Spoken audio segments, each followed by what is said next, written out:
Mga master, okay lang bang? Huwag niyong skip ang mga ads sa aking mga video kung okay lang mga master. Salamat sa solid na suporta po. Yon, what's up mga masters? Nandito na naman tayo sa panibagong araw, panibagong kabanata na naman ang pagsasama-samahan natin ngayon guys.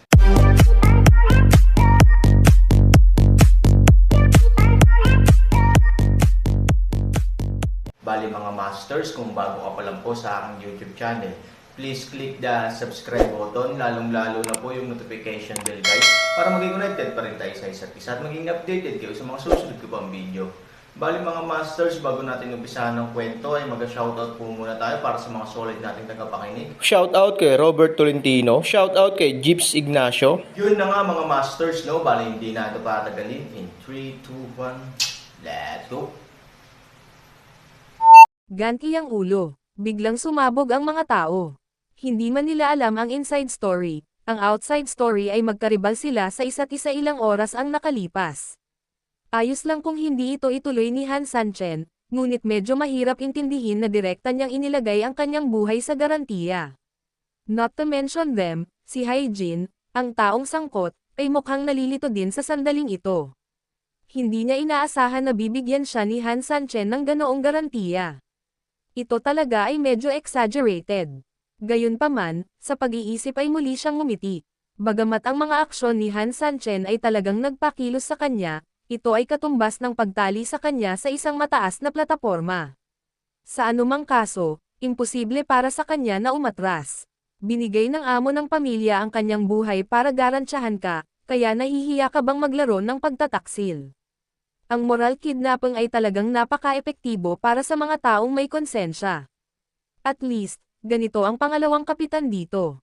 Okay, since napag-usapan na ito ni Daxie Han, dapat talaga hindi na tayo masyadong mag-usap. Sabi ni Daxie Han may tiwala siya sa kanya, kaya magtiwala tayo sa kanya. Hygiene, right, kahit anong hinanakit natin noon, ngayong araw na ito, itong baso ng alak ay kanselahin ang lahat. Pagkahulog ng mga salita, dinampot ng matanda ang baso ng alak sa mesa at ininom ito sa isang lagok.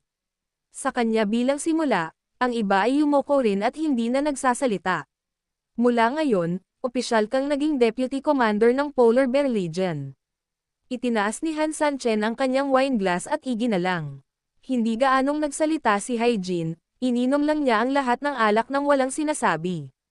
Ang alak ay higit sa 30, ang mga pinggan ay higit sa 5 lasa, at ang peklat ng kutsilyo ay bumalik. Ang orihinal na akala ni Han Sanchen ay kapag nakilala ng taong ito ang pangalawang kapitan, ito ay tiyak na uri ng spark na tumatama sa lupa. Pagkatapos ng lahat, ang lalaking ito ay madalas na nakaharap kay Hae-jin. Dahil dito, pagkalapit ng lalaking ito, na-curious lang siya at hindi na nagsalita.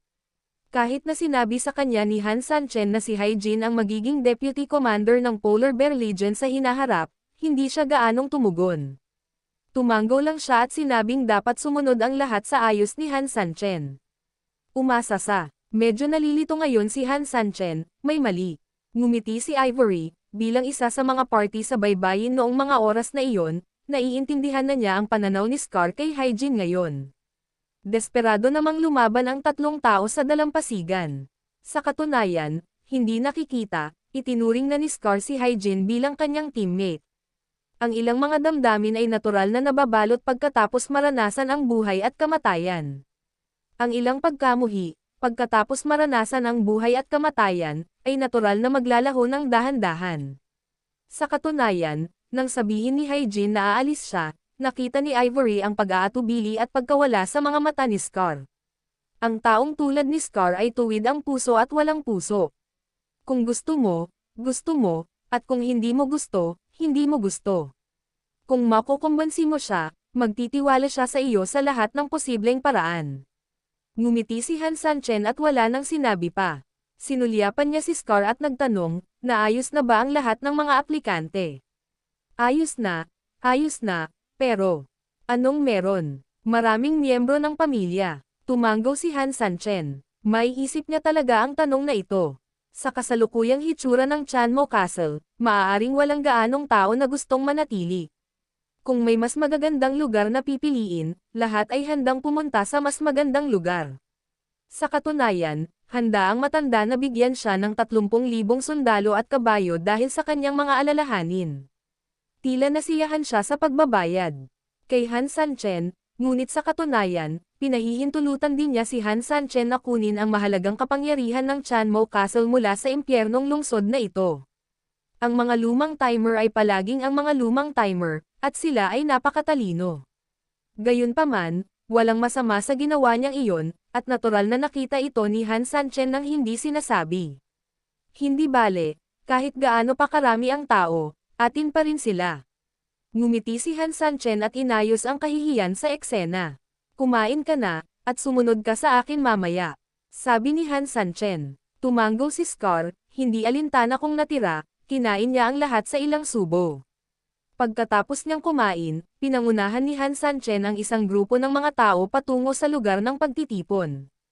Doon, 10,000 tao na ang matagal nang naghihintay, ngunit gayunpaman, lahat ay masunurin na naghihintay, at walang nagreklamo kahit isang salita. Nang dumating si Han Sanchen, ang lahat ay tumayo ng malay. Kilalanin ang kakampi, sabay-sabay na sigaw ng lahat.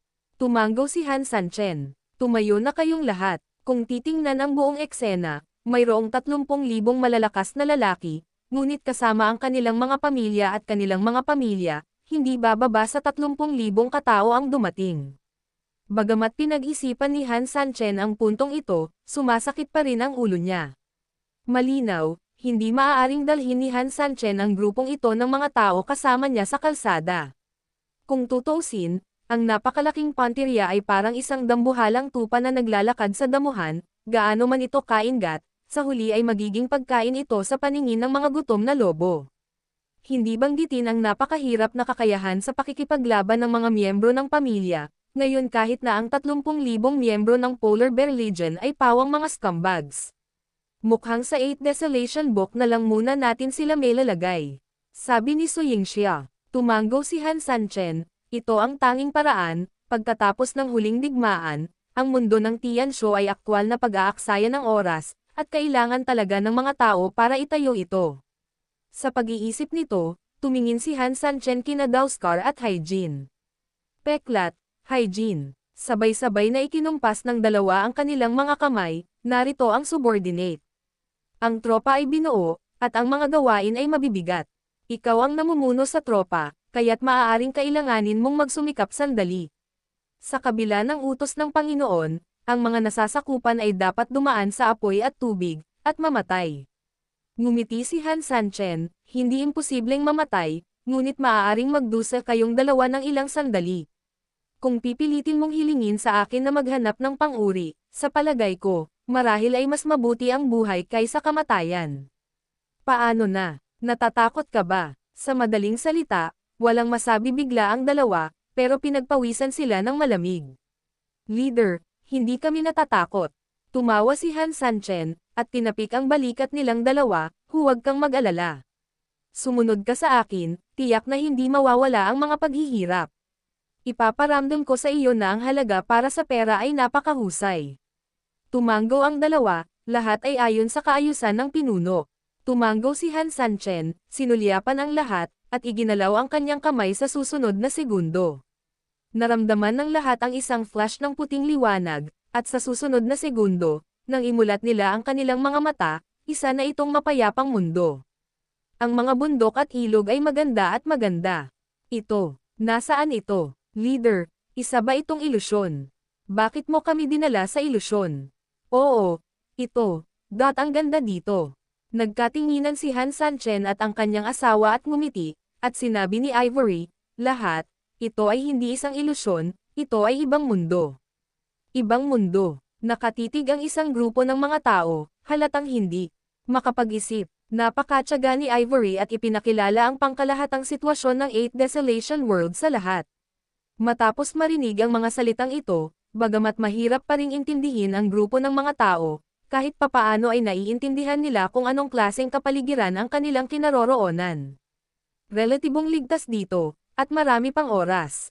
Sana ay mamuhay at makapagtrabaho ng mapayapa at kontento ang mga miyembro ng iyong pamilya. Sana rin bilang mga miyembro ng inyong Polar Bear Legion, maaari kayong magsanay ng mabuti.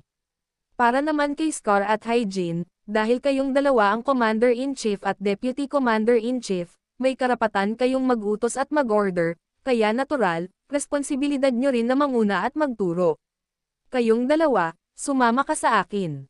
Sumunod din sina Pimo at Piyuan. Tumanggo ang apat, oo.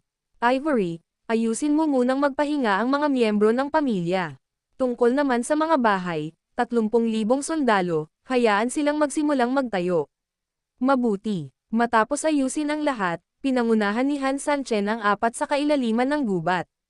Ang kapaligiran dito ay elegante, at ito ay malayo sa karamihan ng tao, kasama ng maraming dahilan tulad ng terrain, ito ang pinakagustong pagpipilian ng lugar ng pagsasanay ni Han Sanchen.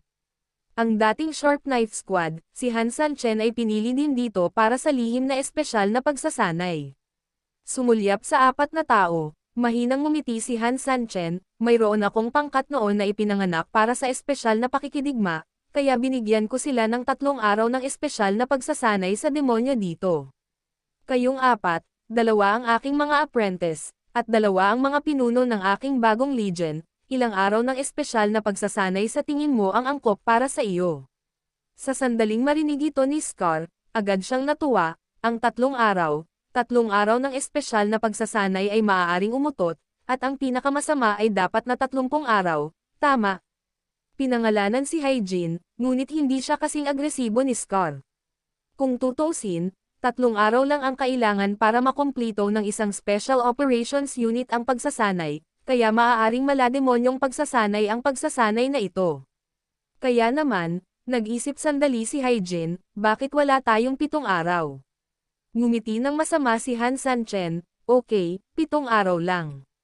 7 araw. Kung makakaligtas ang 4 na lalaki na ito, pagkatapos ng 7 araw, hindi nang ahas si Han Sanchen na sabihin kung gaano sila kahusay, ngunit hindi bababasa ang pundasyon ng grupong ito ng mga tao ay magkakaroon ng husay na pagpapabuti. Sa oras na iyon, hindi bababasa hindi sila magpipigil, ngunit maaaring tumayo ng mag-isa sa larangan ng digmaan. Sa pag-iisip nito, sinabi ni Han Sanchen, sa kasong ito, magsimula tayo. Sana madala mo ito sa susunod na 7 araw. Gayunpaman, kung hindi mo na talaga kayang tiisin, sabihin mo na lang. Nakakatawang biro, sina Scar at Hyjin ay parehong matandang lalaki, at katatapos lang nilang kumuha ng 2 mahalagang opisyal na posisyon. Kung sila ay mahiyain sa sandaling simulan nila ang pagsasanay, ito ay sadyang masyadong mapanghamak. Hindi pa banggitin kung paano nila ipinaliwanag kay Han Sanchen, ang 2 sa kanila ay hindi makakapasa sa antas na ito sa kanilang sariling mga puso. Not to mention the 2 apprentices, natural na matututunan nila ang itinuturo ng master, at walang dahilan para sumuko sa kalagitnaan. Isa pa, magaling pa siyang master. Gayunpaman, nang makita ang malisyosong ngiti ni Han Sanchen, silang 4 ay sabay na nakaramdam ng lamig sa kanilang likuran. Parang laging walang mangyayari. Sure enough, sa unang araw ng special training, talagang na-realize nilang 4 kung ano ang devil. Mula sa pagsikat ng araw, hanggang sa paglubog ng araw, sa loob ng 10 oras o higit pa, maraming tao ang hindi masasabing hindi sila nagpahinga, ngunit ang proseso ng pagsasanay ay talagang masakit. Not to mention the intensity of the high load, the key is, you have to work hard all the time. Ito ay tiyak na hindi isang pagmamalabas, at ito ay tiyak na hindi isang biro. Direktang pinatay ni Han Sanchen ang 40 kakaibang hayop, walang habas na binugbog ang 4 sa kanila. Maging si Hyjin, ang isa lamang sa 4 na may medyo mahusay na cultivation base, ay dumanas ng maraming malubhang pinsala sa grupo ng mga kakaibang hayop. Hindi banggitin ang 2 bata, ang kanilang mga katawan ay puno ng mga pasa, at walang ganap na lugar. Gayunpaman, kahit na ganoon, walang intensyon si Han Sanchen na protektahan ang kanilang lugar.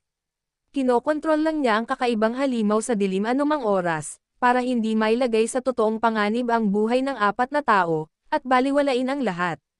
Minsan, kapag mas mahirap ang kinakaharap ng isang tao, mas mabilis siyang lumaki. Ang mga nakaligtas sa dulo ng kutsilyo ay laging marunong lumaban ng mas mahusay kaysa sa sinuman. Ang unang araw ng pagsasanay ay natapos ng ganito, ngunit para kay Han Sanchen, ang resulta ay kasiya siya. Nagtiyaga silang 4, lalo na si Hyjin, na pinakamalakas sa kanilang apat. Madali niyang naiwasan ang pag-atake ng kakaibang hayop. Pero ngayon nababalutan na rin siya ng dugo, napakasimple lang ng dahilan. Marami siyang pag-atake para sa dalawang bata. Ito ang pinaka-nasisiyahan ni Han Sanchen. Paano ba? Kakatapos lang ng unang araw, hindi mo na kaya. Inalis ni Han Sanchen ang kakaibang hayop at nagpakita. Pinunasan ni Daoskar ang dumi sa kanyang mukha, at sumigaw ng medyo naagrabyado, "Leader, anong klaseng espesyal na pagsasanay ito? Ikaw lang, tinutulak mo lang kami sa fire pit." Ito ay isang larong nagbabanta sa buhay. Ngumiti si Han Sanchen, ang araw na ito ay pampaganya lamang. Ang kakaibang hayop ay ginagamit lamang upang subukan ang iyong kakayahan sa reaksyon at ang iyong kakayahang makatiis ng stress. Mula bukas ay ang tunay na simula ng pagsasanay. Nang marinig ito, natahimik si Scar. Muntik na siyang makatakas sa kamatayan, at preliminary test lang pala ito. Kung gusto nitong ipagpatuloy ni Nima, hindi ba niya kailangang hayaang mamatay ng tuluyan ang sarili niya rito? Binabalik-balikan niya ngayon ang pangungusap na kasi simula pa lang niyang magsanay ng direkta sa loob ng isang buwan, at ilang sandali ay nakaramdam siya ng kahihiyan sa buong screen. If it takes a month to do this, I have to save my life here. Nang makita ang hitsura ni Scar na ang buhay ay mas masahol pa sa kamatayan, hindi maiwasan ni Han Sanchen na matuwa. "Ano, Scar, gusto mo na bang umalis?" Ngumiti si Han Sanchen. Bumulong si Scar, na may masamang tingin, "Kung gayon imposibleng umalis, ikaw ang pinuno.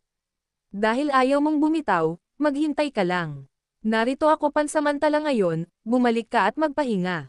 Magtitipon ako dito bago sumikat ang araw bukas, at hihintayin kita. Remember to come early, may surprises." Pagkatapos ng mga salita, si Han Sanchen ay ngumiti ng misteryosong, tumayo at umalis. "Nakatingin sa akin ang apat at ako naman ay nakatingin sa inyo, na may mga nakatuwang mukha, iniisip kung anong mga bangungot ang naghihintay sa kanila bukas." Yun na nga mga masters, no? Bali panibagong kabanata na naman yung natapos natin ngayong gabi. Muli, maraming salamat po talaga sa walang sawang suporta po sa aking YouTube channel na talagang inaabangan nyo po ang bawat upload ko po. Bali mga masters, magkita-kita ulit po tayo bukas ng gabi at ngayon po ay magpapaalam po muna tayo. Bali mga masters, bye-bye!